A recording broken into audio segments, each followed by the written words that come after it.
শুভেন্দু অধিকারীর বাড়িতে রাতের অন্ধকারে ভেট পাঠাচ্ছেন তৃণমূল নেতাদেরই একাংশ।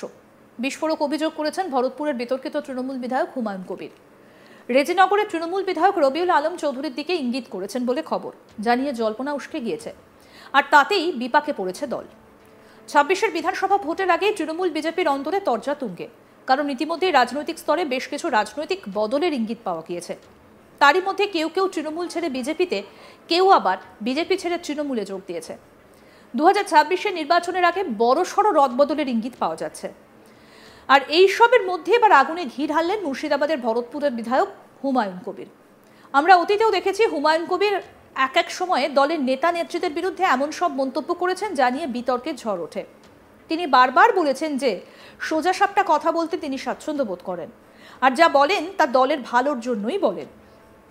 দলের শীর্ষ নেতৃত্বের তরফে স্পষ্ট করে আগেই সতর্ক করে বলা হয়েছিল যে তিনি যেন আর উল্টোপাল্টা কথা না বলেন।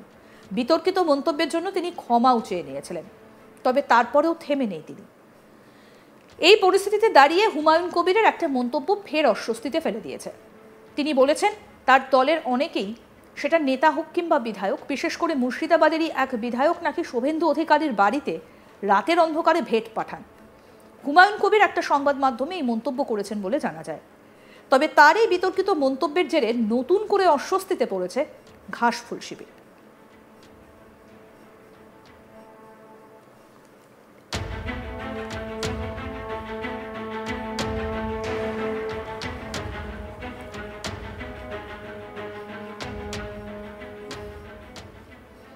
আমাদের প্রতিনিধি অনির্বাণ কি প্রতিবেদন তুলে ধরেছেন, শুনবো এবার।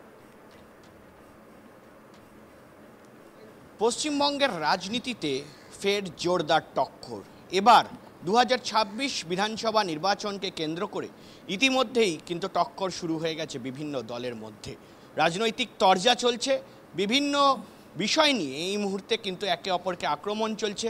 এবং তারই মধ্যে কিন্তু বলে রাখা ভালো যে বিভিন্ন যে পলিটিক্যাল পার্টিগুলো রয়েছে তারা তাদের নিজেদের ভেতরের অন্তর্কলহ কিন্তু এই মুহূর্তে বাইরে আসছে।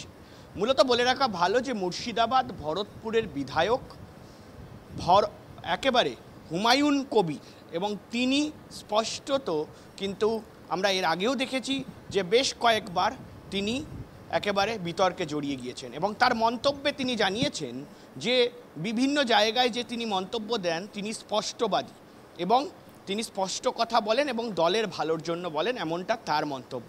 তারই মধ্যে এই মুহূর্তে যে খবর মিলছে যে ভরতপুরের বিধায়ক হুমায়ুন কবির তিনি একেবারে দলেরই একজনকে নিশানা করে একটি অন্যতম আক্রমণ করেছেন, এবং তার মধ্যে রয়েছে অবশ্যই মুর্শিদাবাদের একজন নেতার নাম। এবং মুর্শিদাবাদের এক নেতার এক্সাম্পল টেনে তিনি বলেছেন যে সেই তৃণমূল কংগ্রেসের নেতা, তিনি এই মুহূর্তে বিজেপির সঙ্গে যোগাযোগ রাখছেন, এবং শুধু বিজেপির সঙ্গে যোগাযোগ রাখাই নয়, তিনি নাকি এই মুহূর্তে দাঁড়িয়ে শুভেন্দু অধিকারীর সঙ্গে ভেট করছেন, তার বাড়িতে ভেট পাঠাচ্ছেন, এবং তার বাড়িতে যাওয়া আসা তার নাকি শুরু হবে।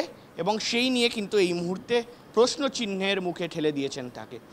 এবং পাল্টা সেই তৃণমূল নেতাকে এই মুহূর্তে প্রশ্ন করা হলে তিনিও কিন্তু স্পষ্ট বলেছেন যে ঠিক কারা, কোন কোন নেতা এই মুহূর্তে রয়েছে যারা তৃণমূল কংগ্রেসের অন্দরে রয়েছে, কিন্তু ভারতীয় জনতা পার্টি বিজেপি বা একেবারে বলা হয় যে বিরোধী দলনেতা শুভেন্দু অধিকারীর সঙ্গে যোগাযোগ রাখছে, সেই নামগুলো স্পষ্টত যদি হুমায়ুন কবির জেনে থাকেন তাহলে সেটা প্রকাশ্যে আনুক। ফলত এই মুহূর্তে দাঁড়িয়ে কিন্তু স্পষ্ট যে কোথাও গিয়ে বিজেপি এবং তৃণমূল কংগ্রেসের মধ্যে যে তরজা ২০২৬ নির্বাচনের আগে, সেই তরজা তো চলছেই, কিন্তু এর আগেও আমরা দেখেছি যে বিজেপিতে অন্তর্কলহ, কোথাও গিয়ে রাজ্য সভাপতি হওয়া নিয়ে বিভিন্ন ধরনের ঘটনা, এবং তার পাশাপাশি কিন্তু একে অপরের বিরুদ্ধে ক্ষোভ, আক্রোশ, এবং সেইটা আমরা কিন্তু তৃণমূল কংগ্রেসের মধ্যেও দেখেছি। এবং তৃণমূল কংগ্রেসের মধ্যে সূত্র মারফত যা খবর পাওয়া গিয়েছে যে এই মুর্শিদাবাদ থেকে শুরু করে একেবারে বীরভূম বিভিন্ন জেলায় অন্তর্কলহ তৈরি হয়েছিল, তার থেকে বাদ দেওয়া যায় না নদিয়াকেও। এবং সে জায়গায় দাঁড়িয়ে মুখ্যমন্ত্রী মমতা বন্দ্যোপাধ্যায় ২০২৪ সালের লোকসভা নির্বাচনের আগে স্পষ্ট করে দিয়েছেন এবং বলেছেন যে দল আগে কোনো রকম অন্তর্কলহ, কোনো রকম অন্তর্দ্বন্দ্ব চলবে না। ফলে সে জায়গায় দাঁড়িয়ে কিন্তু 2026 যে নির্বাচন, বিধানসভা নির্বাচন বাংলার জন্য মেগা নির্বাচন, কারণ ফের বাংলার মসনদে কে বসবে সেই নিয়ে কিন্তু একেবারে সিদ্ধান্ত হবে। ফলে সে জায়গায় দাঁড়িয়ে এই মুহূর্তে রাজনৈতিক তরজা যেমন বিভিন্ন দলের মধ্যে চলছে এবং দলগুলির অন্দরেও কিন্তু রাজনৈতিক তরজা শুরু হয়ে গিয়েছে। আমরা অতীতেও দেখেছি হুমায়ুন কবির এক এক সময়ে দলের নেতা নেত্রীদের বিরুদ্ধে এমন সব মন্তব্য করেছেন যা নিয়ে বিতর্কে ঝড় ওঠে। তিনি বারংবার বলেছেন যে সোজা সাপটা কথা বলতে তিনি স্বাচ্ছন্দ্য বোধ করেন, আর যা বলেন তা দলের ভালোর জন্যই বলেন। দলের শীর্ষ নেতৃত্বের তরফে স্পষ্ট করে আগেই সতর্ক করে বলা হয়েছিল যে তিনি যেন আর উল্টোপাল্টা কথা না বলেন। বিতর্কিত মন্তব্যের জন্য তিনি ক্ষমাও চেয়ে নিয়েছিলেন, তবে তারপরেও থেমে নেই তিনি। এই পরিস্থিতিতে দাঁড়িয়ে হুমায়ুন কবিরের একটা মন্তব্য ফের অস্বস্তিতে ফেলে দিয়েছে দলকে।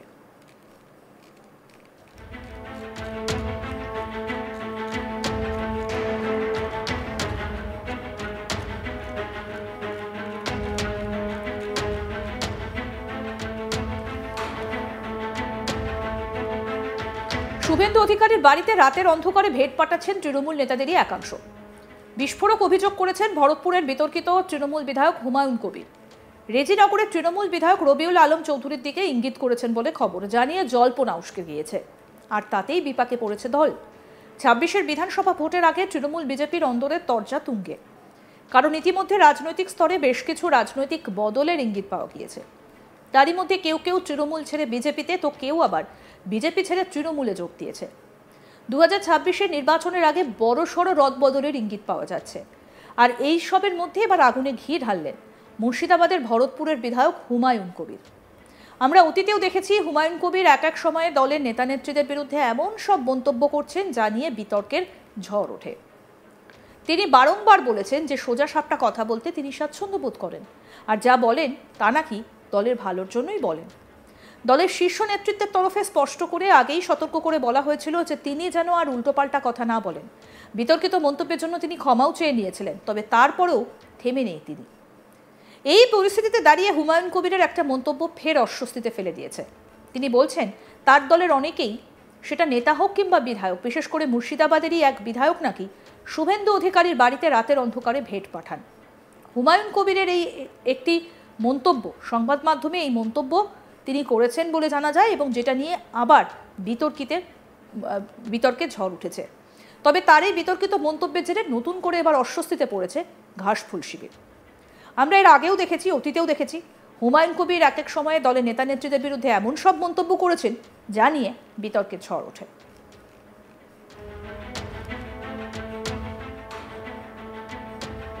আরও আপডেট পেতে দেখতে থাকুন আজ তাক বাংলা। সাবস্ক্রাইব করুন, নোটিফিকেশন পেতে বেল বাটন অপশন প্রেস করুন, হোয়াটসঅ্যাপেও ফলো করুন আজ তাক বাংলা।